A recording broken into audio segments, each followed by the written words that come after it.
Aller à Isla des Gazelles, pour vous c'est quoi? Une promenade de santé, une aventure la vraie, ou de la sueur, du sang et des larmes? Une aventure la vraie.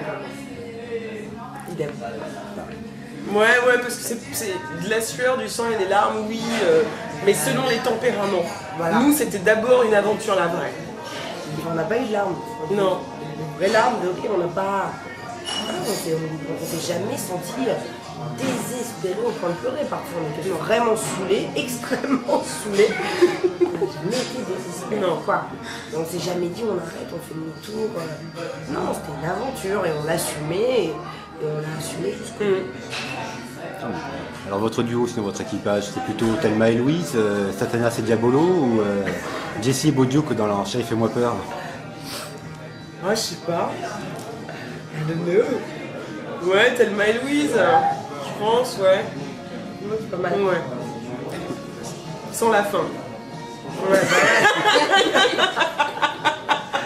Encore que. Il y avait Afab aussi, il y avait absolument Ah oui, Samy et Sally, les australiennes. ouais. Ah, là, là, incroyable, quoi. C'était vraiment absolument fabuleux. Ouais, c'était Très bonne d'ailleurs, ouais. hein, bien classée. Ouais. Sinon, la vie dans le désert, c'est plus jamais ça, ou plutôt c'est comme au camping? Nous, on était dans des super conditions quand même, hein, parce que le bivouac est top, le bivouac du Rallye des Gazelles. Ouais. Alors oui, tu dors dans ta tente, voilà, mais à deux. On avait une Avec petite le sac. coquetterie, voilà. Parce que le premier soir, on n'avait pas bien compris que ce serait compliqué d'être deux, avec nos petits matelas, nos sacs de couchage, plus nos valises et nos petits sacs sanitaires. Donc on a extrêmement Je mal pensais qu'il y dormi. avait une mezzanine, non? Et du coup, comme on avait une deuxième tente, donc on a fait une tente dressing, une tente penderie dans laquelle on mettait nos affaires, tout ça. Puis finalement, comme on changeait de bivouac tous les 2-3 jours, c'était quand même pas pratique de démonter le dressing. C'est vrai. Donc on a renoncé, on est arrivé à être extrêmement concentrés. On était on prenait juste le strict minimum. Donc on apprend aussi, parce qu'on avait évidemment 2 gros énormes sacs chacune. Parce qu'il y avait le sac vraiment important et puis le sac du on sait jamais au cas où. On va se faire peut-être. Et ça n'a jamais c'était servi, peut-être. c'était le sac de plus. Mais voilà, c'est cette espèce de truc où tu as toujours peur de manquer parce que tu pars dans le désert. Mais voilà, donc on aura appris ça. Ouais. Et sinon toujours au niveau de votre duo, alors je suppose que vous avez alterné pilotage et copilotage, donc c'est plutôt un duo de choc que vous avez mené ou un duo un peu toc, ça n'a pas toujours fonctionné bien Ben, c'était relatif. En fait, Juliette a surtout navigué. Moi, j'ai surtout piloté. Il y a eu Juliette a fait des dunes parce que je sais qu'elle aime ça et que c'était super cool aussi qu'on puisse partager le plaisir de rouler dans les dunes parce que c'est à la fois un vrai plaisir et une vraie galère quand on s'en sale. Donc nous, on faisait des choix assez stratégiques d'y être tôt le matin pour en sortir le plus vite possible.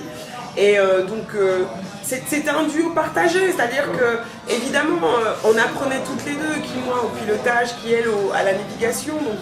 Donc voilà, effectivement là où les tout premiers jours on pouvait se perdre parce que la navigation elle savait pas trop, les premiers jours aussi, moi la dunette de 50 cm je la passais pas, je la contournais. Et là où à un moment elle savait très bien où elle était, où elle se repérait machin, bah les trucs un peu hauts, là où théoriquement je repère, bah là je faisais oh.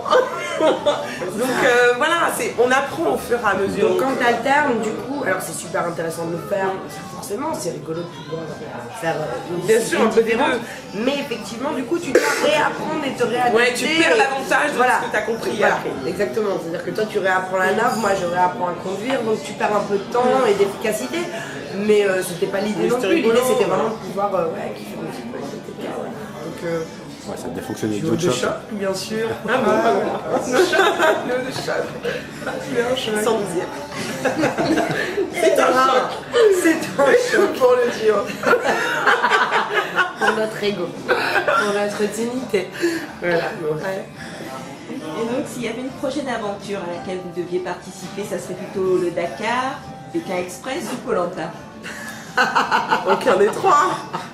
Non mais le Dakar, super pas le niveau pour faire le Dakar. Pékin Express, c'est amusant, mais non. Et Koh Lanta, encore moins. Non, oui. Moi je mange des escargots, des cuisses de grenouille, mais les asticots globalement ça me dit rien en fait, jamais. Les sauterelles non plus, mais encore vraiment. Non, mais en même temps je ne veux pas dire jamais, souviens-toi. C'est vrai. plus en flamme. Mais Non, mais Koh-Lanta, non. Non, Koh-Lanta sûrement pas. Même pas. Pékin Express, Ça peut être pourquoi pas. Mais c'est pas mon. À l'origine, vraiment, c'est-à-dire qu'on déduit des choses de ce qu'on est parce qu'on a fait le rallye des gazelles et que c'est un vrai truc de baroudeuse. Mais c'est un leurre, c'est du bluff complet. Nous ne sommes pas baroudeuses. Oh là, ça c'est nous, ça c'est notre. Là. Ça, voilà. Ça c'est bien, ça inverse, ça c'est bien. Le vernis à rouge. Dedans. Les lampadaires, tous les moulures, tout ça. Immeuble haussmannien, c'est bien, c'est nous.